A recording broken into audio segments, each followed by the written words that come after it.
रावलपिंडी के दिल में जब खोट दिखाई देता है, उनको सपने में भी बालाकोट दिखाई देता है। हमने डर को कूटनीति से दूर हटा कर रखा है और दिल्ली के एक सिंहासन पर एक शेर बिठा कर रखा है। ये आसिम मुनीर जो सुन रहा होगा मुझे, ये 500 किलो के परमाणु बम, आसिम मुनीर ध्यान से सुनना। मोदी जी सिर्फ इतना कह देना इंडियन आर्मी और स्पेशल पैरामिलिट्री फोर्सेस को, स्पेशल फोर्सेस को, कि आसिम मुनीर 500 किलो परमाणु के बम को देखना जरा, इसको पता नहीं लगेगा रावलपिंडी में कहाँ ठोक दिया गया। ये डायपर बनाने वाले आकर के इंडियन आर्मी से लड़ेंगे। मैं आज फिर प्रधानमंत्री जी से बस एक ही बात कहना चाहता हूँ कि जब चौराहे पर हत्यारे महिमा मंडित होते हो, भारत माता की मर्यादा के मंजर खंडित होते हो, तब केवल आवश्यकता है बस हिम्मत की, खुददारी की, और दिल्ली केवल मोहलत दे दे एक दिन की तैयारी की। सेना को आदेश थमा दो, घाटी गैर नहीं होगी, जहां तिरंगा नहीं मिलेगा उनकी खैर नहीं होगी। ये इंडियन आर्मी है सर। मोदी जी ने जो कहा है, अब राफेल को यूज करने का वक्त है, जगवार को यूज करने का वक्त है, K-19 और N-50 को यूज करने का वक्त है, क्योंकि अब ये नामर्दों के औलाद जो पूरा कौम पाकिस्तान के अंदर जो बैठा हुआ है, ये एक फंडिंग करने वाले, और जो यहाँ मणिशंकर अय्यर उनके बहन का भतार रहता है क्या पाकिस्तान के अंदर, जो आज पानी बंद कर दिया तो उनको दिक्कत हो रही है कि हमने नेहरू जैसे समझौते वाले सरकार को नहीं चुना है, हमने मोदी जैसे बदला लेने वाले सरकार को चुना है।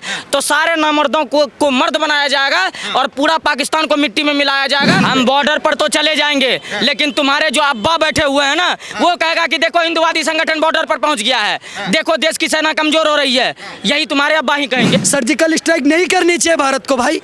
क्या मिलेगा सर्जिकल स्ट्राइक से? ये हर बार मोदी जी, ये चोट है, इस पर हर बार डिटॉल से साफ करते हैं, इस पर बीटाडीन लगा करके उसके ऊपर बैंडेज कर दिया। ये बीटाडीन और बैंडेज नहीं मांग रहा, ये पूरी सर्जिकल मांग रहा है। इसकी सर्जरी चाहिए पाकिस्तान की, इसकी सर्जरी करो। इनका कोई दोष नहीं है। वो कौन थे जो 28 लोग वहां पर बैठे थे? तो आतंकवादियों ने, कौन थे? आतंकवादियों का जवाब दे। मैं फिर कह रहा हूँ, जितने भी ये लिब्रांडो टीवी पर बैठ करके और आपके जैसे जो पत्रकार आतंकवादियों को बेचारा कहने का काम करते हैं, जो आतंकवादियों को कहते हैं वो आतंकवादी थे, इससे पाकिस्तान का क्या नाम, क्या मतलब है? मैं पूछना चाहता हूँ, आपको अभी भी लगता है कि भारत का दुश्मन हाफिज सईद है? आपको अभी भी लगता है भारत का दुश्मन लश्कर तैयबा है, जो पाकिस्तान का आतंकवादी संगठन है? आपको अभी भी लगता है कौन है फिर कि जैसे मोहम्मद भारत का दुश्मन है? ये भारत के दुश्मन नहीं है। भारत का दुश्मन पाकिस्तान का सेना प्रमुख आसिम मुनीर है, जिनको पालता है, जिनको पैसा देता है, फंड देता है। आज पाकिस्तान की जब बैठक होती है, उसमें कौन बैठता है बैठक में आकर के? पाकिस्तान के सीना चीफ बैठते हैं, पाकिस्तान के प्रधानमंत्री बैठते हैं, बगल में लश्कर का कमांडर बैठता है। 3 आतंकवादियों को पैसा कौन दे रहा है? इनको फंडिंग क्यों भड़काया जा रहा है? क्यों भ्रमित करा जा रहा है भारत के लोगों को कि आतंकवादी हैं वो? पाकिस्तान के लोगों को क्या मतलब? पूरा मतलब है। ये पाकिस्तान की सेना को कहना चाहता हूँ, आसिम मुनीर, ये आसिम मुनीर जो सुन रहा होगा मुझे, ये 500 किलो के परमाणु बम, आसिम मुनीर ध्यान से सुनना। मोदी जी सिर्फ इतना कह देना इंडियन आर्मी और स्पेशल पैरामिलिट्री फोर्सेस को, स्पेशल फोर्सेस को, कि आसिम मुनीर 500 किलो परमाणु के बम को देखना जरा, इसको पता नहीं लगेगा रावलपिंडी में कहाँ ठोक दिया गया। आज पाकिस्तान ने भी अपनी मिसाइलों का ट्रायल किया है, और भारत का नहीं बताएंगे आप कि उससे पहले भारत ने INS का ट्रायल करा 70 किलोमीटर तक। पाकिस्तान का तो ऐसा मोदी जी ने बस बोला है सिर्फ कि कोई नहीं बख्शा जाएगा, तो ऐसी फटी पटी है कि ट्रायल कर रहे हैं, ये कर रहे हैं, हम ये कर देंगे, वो कर देंगे, कुछ भी बढ़ा दें। ये वही पाकिस्तान है और ये वही हिंदुस्तान है जहाँ पाकिस्तान के 90,000 सैनिक घुटनों के बल बैठे थे, हाथ जोड़ के जान की भीख मांग रहे थे। याद नहीं है आपको? कारगिल याद है कि नहीं है? मगर 26/11 की तरह जवाब नहीं दिया जाएगा या जवाब दिया जाएगा? फिर बोल रहा हूँ आपके चैनल पर, जो आज लोग ये नपुंसक बना रहे, ये खड़े होकर के टीवी पर बैठ करके विपक्ष के चैनल या जो भी पढ़े लिखे लिब्रांडो, ये नपुंसक बना रहे भारत के लोगों को। कैसे? युद्ध करने की क्या जरूरत है? युद्ध करने की क्या जरूरत है? हर चीज को जोश से नहीं सोचना चाहिए। हम भारत के लोगों के पास दिमाग है, दिमाग से सोचना चाहिए। इस देश के अंदर 26/11 हो जाता है, दिमाग से सोचो। इस देश के अंदर अक्षरधाम में बम ब्लास्ट हो जाता है, दिमाग से सोचो। हम समझदार लोग हैं। इस देश के अंदर उरी हो जाता है, दिमाग से सोचो। इस देश के अंदर सेना के जवानों को मारा जाता है, लोगों को मारा जाता है, दिमाग से सोचो। ये कब तक दिमाग से सोचोगे भाई? कभी 1000 लोग मरे, दिमाग से सोचते सोचते 2000 लोग मरे, ये संख्या धीरे धीरे 1 लाख पहुंच जाएगी। कब तक भारत दिमाग से सोचता रहेगा और कब तक ये लोग दिमाग से सोच सोच के मारते रहेंगे? देखिए एक भाई तो आज भारत को जरूरत है कि पाकिस्तान परस्त जितने भी आतंकवादी हैं इनको मारने से भारत का हल नहीं होगा सर। भारत 100 आतंकवादी मारेगा, वो 10,000 मदरसे चला रहे हैं, फिर वो उनको इकट्ठा कर लेंगे जाहिलों को, फिर कोई आएगा 10 साल बाद, 4-5 साल बाद, वो आकर के फिर यहाँ बम ब्लास्ट करेगा। इसकी चोट सिर्फ एक है कि ये जो इनके पाकिस्तान के सैनिक हैं इनको मारो। जब इनकी लाशें इनके गांव में पहुंचेंगी ना तब पाकिस्तान की सेना को समझ में आएगा कि उन्होंने किससे पंगा लिया। भारत का दुश्मन जैसे मोहम्मद नहीं है, मैं फिर बता रहा हूं आपको, भारत का दुश्मन लश्कर तैयबा नहीं है, मैं फिर बता रहा हूं, भारत का दुश्मन हाफिज सईद नहीं है, भारत का दुश्मन आसिम मुनीर है, पाकिस्तान की सेना है। और वो पाकिस्तान की सेना ये करते क्या है? ये डायपर बनाते हैं। पाकिस्तान की सेना डायपर बनाती है सर। अच्छा, ये डायपर बनाने वाले आकर के इंडियन आर्मी से लड़ेंगे। मैं आज फिर प्रधानमंत्री जी से बस एक ही बात कहना चाहता हूँ कि जब चौराहे पर हत्यारे महिमा मंडित होते हो, भारत माता की मर्यादा के मंजर खंडित होते हो, तब केवल आवश्यकता है बस हिम्मत की, खुददारी की, और दिल्ली केवल मोहलत दे दे 1 दिन की तैयारी की। सेना को आदेश थमा दो, घाटी गैर नहीं होगी, जहां तिरंगा नहीं मिलेगा उनकी खैर नहीं होगी। ये इंडियन आर्मी है सर, ये इसको अच्छे से पता है कि इन जाहिलों का इलाज कैसे करना है। यादव का और बयान इससे पहले इलाज कर रहा है। मुझे किसी जाहिल का बयान नहीं सुनना जो आकर के बिल्कुल तो जो भारत के खिलाफ बोल रहा हो, ऐसी स्थिति में बोल रहा हो। लालू प्रसाद यादव के वो नेता जो कह रहे हैं स्क्रिप्ट है, 28 लोगों की मौत हो गई, किसी बहन का सिंदूर मिट गया, जिनके 1 हफ्ते पहले शादी। ये मैं कह रहा हूँ जो बात ये बोल रहा है, अगर उसकी बहन का सुहाग मिटता तब भी बोलता कि ये स्क्रिप्ट थी। वो महिलाएं चिल्ला चिल्ला करके बोल रही हैं कि देखा गया, धर्म देखा गया, फिर मारा गया, कलमा पढ़ने के लिए बोला गया, ये स्क्रिप्ट थी। ये स्क्रिप्ट दिखाई दे रही विपक्ष को। आज तो 56 इंच का सीना सुकड़ गया है। 56 इंच का सीना तो उनको बताएगा ना सर, अभी तो समझ में आएगा ना। अभी तो पानी बंद हुआ है तब पागल हो रहे हैं। अभी तो क्या क्या होगा पाकिस्तान के अंदर देखिए। इतनी मोटी फाइल अमित शाह जी 2 घंटे पहले राष्ट्रपति भवन में साइन करा के आए। कोई होली दिवाली नहीं है भारत के अंदर, भारत वॉर की तरफ बढ़ रहा है सर। और अब की बार इनका पूरा इलाज होना चाहिए। ये बार बार डिटोल की तरह इस पे बीटाडीन लगा के बैंडेज नहीं लगाना है। अब की पूरा सर्जिकल स्ट्राइक नहीं चाहिए, इसकी पूरी सर्जरी करो, इस नासूर को खत्म करने का काम करो सर। एक सेकंड, उमर राज खड़े, क्या नाम है आपका? दिलीप कुमार, कहाँ से? बिहार से, नवादा बिहार जिला। से हैं। हाँ, तो बिहार में नरेंद्र मोदी भी पहुंचे थे जी। उन्होंने कह दिया आतंकवाद की कमर तोड़ देंगे। कैसे तोड़ेंगे? क्या 26/11 की तरह जो मनमोहन सिंह ने जवाब नहीं दिया उसी तरह तोड़ेंगे, या ईंट का जवाब पत्थर से दिया जाएगा? ईंट का जवाब पत्थर से दिया जाएगा। कैसे? जैसे आप पुलवामा भी देखे होंगे, अटैक हुआ था, उसके बाद क्या हुआ देखे न मोदी जी का, उसके बाद फिर देखिएगा। अभी तो पहला अटैक हुआ है, सर्जिकल स्ट्राइक की जो किए हैं पानी का, उसका हुक्का पानी बंद। पहला वो भूखमरी से मरेगा, कंगाल पाकिस्तान कटोरा लेगा, एगो बांग्लादेश लेगा, एगो पाकिस्तान लेगा। दोनों तो भिखमंगा है, दुनिया में 2 भिखमंगा देश, एगो पाकिस्तान, एगो बांग्लादेश। भिखमंगा बता रहे हैं। तो फिर क्या है वो? जिसके पास खाने का खर्च ही नहीं है, डोरी पर नाच करता है, तो क्या है? भिखमंगा नहीं तो क्या है? आज दुनिया में पहले गूगल से पहले पूछिए, गूगल से कि दुनिया में भिखमंगा देश कौन है, बोलेगा पाकिस्तान। पाकिस्तान। हाँ, बिहार में आज नरेंद्र मोदी पहुंचे, उन्होंने कह दिया कि आतंकवादियों की कमर तोड़ी जाएगी। मैं जानना चाहूँगा किस तरह से आतंकवादियों की कमर तोड़ रहे हैं। पहले तो कह दिया कि सुरक्षा इतनी है, परिजन वहाँ पहुँच गए, फिर गोलियाँ चल गई। आज विपक्ष वही सवाल पूछ रहा है। अब इसी तरह से कमर तोड़ी जाएगी कि सबसे पहली बात है कि मोदी जी ने जो कहा है, अब राफेल को यूज़ करने का वक्त है, जगवार को यूज़ करने का वक्त है, K-19 और N-50 को यूज़ करने का वक्त है। क्योंकि अब ये नामर्दों की औलाद जो पूरा कौम पाकिस्तान के अंदर जो बैठा हुआ है, ये एक फंडिंग करने वाले, और जो यहाँ मनीशंकर अय्यर उनके बहन का भतार रहता है क्या पाकिस्तान के अंदर, जो आज पानी बंद कर दिया तो उनको दिक्कत हो रही है। मैं पूछना चाहता हूँ आज रॉबर्ट वाड्रा को, जो रॉबर्ट वाड्रा कहता है कि आज मुसलमानों पर अत्याचार हो रहा है, इसके वजह से मुसलमान आतंकवादी बन रहे हैं। मैं याद दिलवाना चाहता हूं, अटल बिहारी वाजपेयी जी के सरकार में यही फारूक अब्दुल्ला संसद भवन के अंदर से कहता था कि हमारे पे अत्याचार हो रहा है, हमारे पास खाने के लिए खाना नहीं है, इसीलिए हमारे यहाँ आतंकवादी बन रहे हैं। और जब आज धारा 370 हटा, वहाँ पर लगातार टूरिस्ट जा रहे हैं, तो आप टूरिस्टों पर गोलियां चला रहे हैं। मैं पूछना चाहता हूँ आज भारत के उन तमाम तरह के इंटेलेक्चुअल्स लोगों से जो कहते हैं, मैं 2.5 साल देश सेवा करने वाले विनय नरवाल की क्या गलती थी? क्या वो अपने जीवन के 5 दिन वहाँ पर हनीमून स्पॉट पर नहीं बिता सकता था? उस मंजुनाथ देवराव की क्या गलती थी जिन्होंने चंद घंटे पहले ये कहा था कि ये कश्मीर जन्नत है, जो वहाँ की खूबसूरत वादियों की तारीफ कर रहा था, 4 घंटे के बाद वो जन्नत उसके लिए कब्रिस्तान बन गया। मैं पूछना चाहता हूँ उस 12 साल के विनय खट्टर का क्या गलती थी जो अपनी गर्मी की छुट्टी मनाने के लिए पाकिस्तान गया हुआ, वो कश्मीर गया हुआ था, और आज वो ये हॉस्पिटल में जिंदगी और मौत से जूझ रहा है। आज इन सारे लोगों पर भारत के सरकार, दूसरी बात आज मोदी जी और रक्षा मंत्रालय और अमित शाह जी से निवेदन करना चाहते हैं कि हमने नेहरू जैसे समझौते वाले सरकार को नहीं चुना है, हमने मोदी जैसे बदला लेने वाले सरकार को चुना है। तो सारे नामर्दों को मर्द बनाया जाएगा और पूरा पाकिस्तान को मिट्टी में मिलाया जाएगा।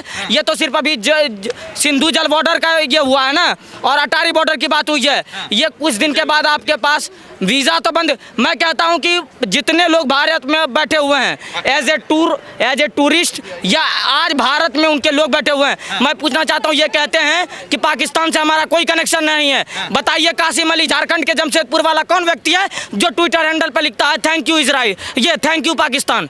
कौन है वो? कौन है मध्य प्रदेश का नईम अहमद जो फेसबुक पोस्ट पर लिखता है कि जिसने भी किया बहुत अच्छा किया है? कौन है हरियाणा के झज्जर के रहने वाले मोहित खान जो पोस्टर पर लिखा हुआ है कि ये आरसीबी उठ जाओ आरसीबी जीत गई है? और तमाम तरह के विनय नरवाल जैसे नौसेना के अधिकारियों को एक आज मीम्स बना करके रख दिया है। मैं याद दिलवाना चाहता हूं, सर्जिकल स्ट्राइक अगर पाकिस्तान भूल गया है तो अब वो निस्तो नाबूद होने का वक्त आ गया है। ये खाने के लिए खाना नहीं रहता है, लेकिन फिर इसको जन्नत और जहन्नुम का सैर करना है, तो इस बार जन्नत और जहन्नुम दोनों दिखाया जाएगा इसको। और दूसरी बात, हम सीधा समझते हैं, हमने बहुत कर दिया। हमारे पास वो कहते थे ना, हम फिर से वही कविता दोहराते हैं आपको कि अंधों को दर्पण क्या देना, बहरों को भजन सुनाना क्या, जो रक्तपान करते उनको गंगा का नीर पिलाना क्या, जिनको हमने 2 आंखें दी वो हमको आंख दिखा बैठे, हम शांति यज्ञ में लगे रहे वो श्वेत कबूतर खा बैठे, वो छल पर छल करता आया हमारे रहे विश्वासों पर। कितने समझौते ठोप दिए हमने बेटों की लाशों पर, अब लाशें ये बोल उठी मत अंतर बन पर घात करो, और कठमुल्ले जो भाषा समझ सके अब उस भाषा में बात करो। कठमुल्ला वही जाहिल है जो लगातार मुर्शिदाबाद से दिल्ली के सीलमपुर तक आग लगाने का काम करता है और हिंदू बस्ती में ये जो पोस्टर चिपकाता है कि आज हिंदुओं को देश खाली करने की ज़रूरत है। मैं पूछना चाहता हूँ, आज क्या उस धरा पर राम के उन वंशजों का रहना पाप हो गया है जो अनादिकाल से हमारे प्रभु श्री राम, और जिस ब्रह्मांड में ओम की ध्वनि गूंजती है, क्या ओम की ध्वनि सुन करके कोई सरतन से जुदा कर देगा इस देश के अंदर? आप अल्लाह अकबर बोलेंगे? क्या आप अल्लाह अकबर बोलेंगे? अल्लाह अकबर बोलेंगे? किसी कठमुल्ले का बाप का जागीर है क्या? क्या श्री राम मैंने किसी से जबरदस्ती करा है क्या? मैंने करा है जबरदस्ती? और जो ये कहते हैं ना आतंकवादी का कोई धर्म नहीं होता है, मैं पूछना चाहता हूँ, कलमा कौन सा हिंदू पढ़वाता है क्या, या ईसाई पढ़वाने लगा आजकल कलमा, या क्रिश्चियन पढ़वाते हैं कलमा? कलमा पढ़वाने वाला कौन है? कौन है वो नामर्द जो पीठ पर लगातार वार करता है? मैं आज स्पष्ट रूप से बात करना चाहता हूं कि अगर लड़ना है तो आमने सामने की बात करो, क्योंकि तुम्हारे बस की बात नहीं है आमने सामने, इसलिए तुम लगातार पीठ पर वार करते हो। लड़ना है तो आमने सामने की बात करो। देखिए, आतंकवादी की 3 टीम होती है। पहला टीम वो होता है जो हमला करके चले जाता है, मार कर चले जाता है, जिनके अंदर दया, दृष्टि और भावना नहीं है। दूसरा टीम वो होता है जो कैंडल मार्च लेकर के निकला हुआ है, और तीसरा टीम वो है जो अब उनके लिए कोर्ट में केस लड़ेगा। ये सारे टीम, और जो कहते हैं ना कि मजबूरी के तहत आतंकवादी बनता है, मैं याद दिलवाना चाहता हूं कि 92 वाला मुंबई हमला जो हुआ था, अगर उसमें भी क्या कहा जा रहा था, मुसलमानों की एक बस्ती में भी आग लगा है, वरना ये चीजें नहीं होती। अगर अजमल कसाब नहीं पकड़ाया होता तो ये ठोप देता कि मुसलमानों ने ये नहीं करा है, ये पाकिस्तानी हमला के ऊपर है। नरेंद्र मोदी अपनी 56 इंच का सीना दिखाया ना, मनमोहन सिंह ने 26/11 का जवाब नहीं लिया। नरेंद्र मोदी क्या कर रहे हैं? हम लगातार आर्थिक बहिष्कार की बात करते थे और कल जो मोदी जी का कैबिनेट बैठा है और उन पर जो फैसला लिया है वो आर्थिक बहिष्कार का है और उनका जो समझौता जल समझौता था वो बंद करने का बात। मैं तो मणिशंकर अय्यर से पूछना चाहता हूँ कि 10 दिन पहले मैं पप्पू यादव की बात बाद में किस पागल की बात करने लगते हैं आप? सांसद है आपके बिहार के? बिहार के सांसद पप्पू यादव इस देश में आतंकवादी भी सांसद है कि नहीं है? जानते हैं कि नहीं जानते हैं? बस कोई तिहाड़ के अंदर बैठा हुआ है वो भी अब आज के ये चुनाव लड़ा और जीत गया है, तो आप उसके लिए क्या कहेंगे बताइए? पाकिस्तान में जो हुआ उसको लेकर क्या कहेंगे? भैया उसको लेकर कुछ कहने से हमारा कुछ नहीं हो रहा। अगर जवाब देना है तो वहाँ जाके दो ना, बॉर्डर पे जाके। यहाँ बहस करने से क्या फायदा हो रहा है? चूड़ियां पहन रखी है, तुम क्यों नहीं जा रहे हैं? चलते हैं हम भी साथ में, चलो। चलो बिल्कुल। सेना के लिए किस लिए रख रखी है? राफेल और ये बम किस लिए रखा हुआ है? देखो, भाई अगर प्रधानमंत्री हमारे नाम की चीज भी होती नहीं होती है? गृह मंत्री जी नाम की चीज होती कि नहीं होती है? रक्षा मंत्री जो है हमारे राजनाथ सिंह, उनके नाम की चीज होती कि नहीं होती है? तुम जाके अकेले झंडा गाड़ दोगे? अकेले से मेरा मतलब ही नहीं कि तो फिर मैं कह तो रहा हूँ, तुम सबको तुम जज कर रहे हो। जो वहाँ पे गए, जिसका बहन बेटी है, जिसके माँ का बेटा गया, उससे पूछो ना जाके क्या बीती है। हम बॉर्डर पर तो चले जाएंगे लेकिन तुम्हारे जो अब्बा बैठे हुए हैं ना वो कहेगा कि देखो हिंदुवादी संगठन बॉर्डर पर पहुंच गया है, देखो देश की सेना कमजोर हो रही है। यही तुम्हारे अब्बा ही कहेंगे, हमारे अब्बा नहीं कहेंगे। हमारे अब्बा ने तो कह हमारे बाप ने तो कह करके भेजा है। क्या इन जैसे लोगों के नालायक 10-10 बाप होते हैं? हमें पता है सब लोगों की। भाई भी हिंदू है, इसको मैं विरोध नहीं कर रहा, लेकिन हमारे जो है ना हाथ बंधे हुए, पता है किससे? संविधान के अंदर जो सेकुलर वर्ड है ना, अगर हम चाहे ना 110 करोड़ सेनाती अगर हमारे हाथ में दे दे के 47 साले 24 घंटे के अंदर है जो 25 करोड़ जितने हैं जो आतंकवादी बसे हैं, भाई मिनट नहीं लगेंगे मारने में, बूम बड़ाम बूम कर देंगे इजराइल की तरह, अगर एक बार छूट दे दे। अच्छा, मैं जानना चाहूँगा, उमर अब्दुल्ला की सरकार इस समय है और जब पंडितों का नरसंहार हुआ 1990 में, तो उस समय भी उनके पिताजी की सरकार थी, तो क्या ये सरकार को लेकर कुछ कनेक्शन है? क्योंकि कांग्रेस के समर्थन में सरकार चल रही है। पूरा सरकार को लेकर के नेशनल कॉन्फ्रेंस और कांग्रेस की सरकार है वहाँ पर। और सरकार का मकसद ही है कि आर्टिकल 317 का जो वहाँ पर इम्प्लीमेंट हुआ है उनको हटाया गया है, उनको कभी भी वहाँ पर सफल ना होने दें, जिसके तहत षड्यंत्र। मैं पूछना चाहता हूँ, जब तक विभीषण नहीं होता तब तक लंका ध्वस्त नहीं होता है, तो जितने भी वहाँ पर 1500 लोगों को लिया गया है ना उसके अंदर, वो सारे लोग उनके अंदर मिले हुए हैं, वो आतंकवादियों को पनाह देते हैं, वो लगातार आतंकवादियों को पालने का काम करता है। तो सारे उसमें वहाँ के सांसद, वहाँ के चीफ मिनिस्टर सारे इन्वॉल्व होते हैं। आप NIA का गठन करिए और पूरी तरह जांच करवाइए, सारे अगर नहीं पकड़ाए तो आप मेरे से कहिएगा। अखिलेश यादव ने तो ये तक कह दिया कि जो कानपुर में जो शहीद हुए हैं हम उनके घर नहीं जाएंगे, इसलिए नहीं जाएंगे वहाँ पर क्योंकि पिछली बार हम किसी के घर गए तो वहाँ RSS के लोग बैठे थे, अटैक करवा सकते हैं। देखिए अखिलेश यादव, आप कहाँ से टुटपुंजिए नेताओं की बात करने लगते हैं?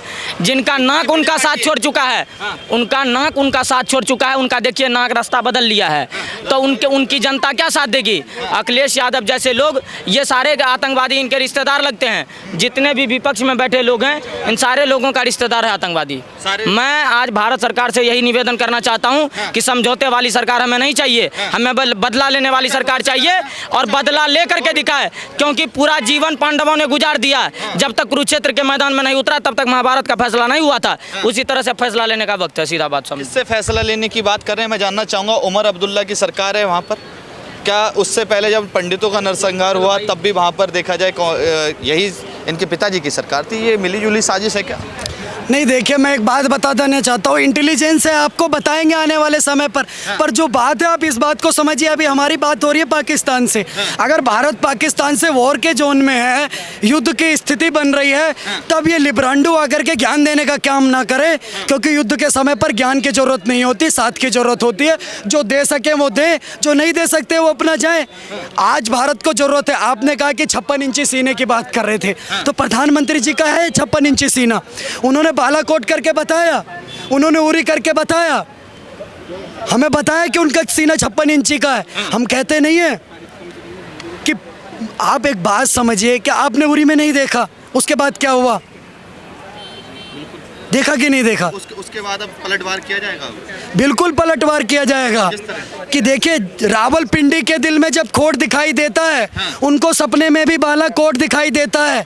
हमने डर को कूटनीति से दूर हटा कर रखा है और दिल्ली के एक सिंहासन पर एक शेर बिठा कर रखा है। तो अभी देश की जनता भरोसा करने का काम करे। आप देखिए उरी के बाद जो हुआ, उसके बाद फिर जो हुआ पुलवामा के बाद आप देखिए, सब कुछ समझने के प्रयास करिए और अब की बार कुछ बड़ा होगा। ये सारी तस्वीरें बयां कर रही हैं। वो CCS की बैठक चल रही है, अमेरिका से बात चल रही है, और देशों से जो बात चल रही है वो कोई अच्छी चीज़ें तो चल नहीं रही हैं। वॉर के जोन में देश तो अभी प्रधानमंत्री के नेतृत्व में पूरे देश को खड़ा होना चाहिए कंधे से कंधे मिला करके, और वो जो कुछ भी कर रहे हैं उनके साथ पूरी की पूरी सहमति देना चाहिए।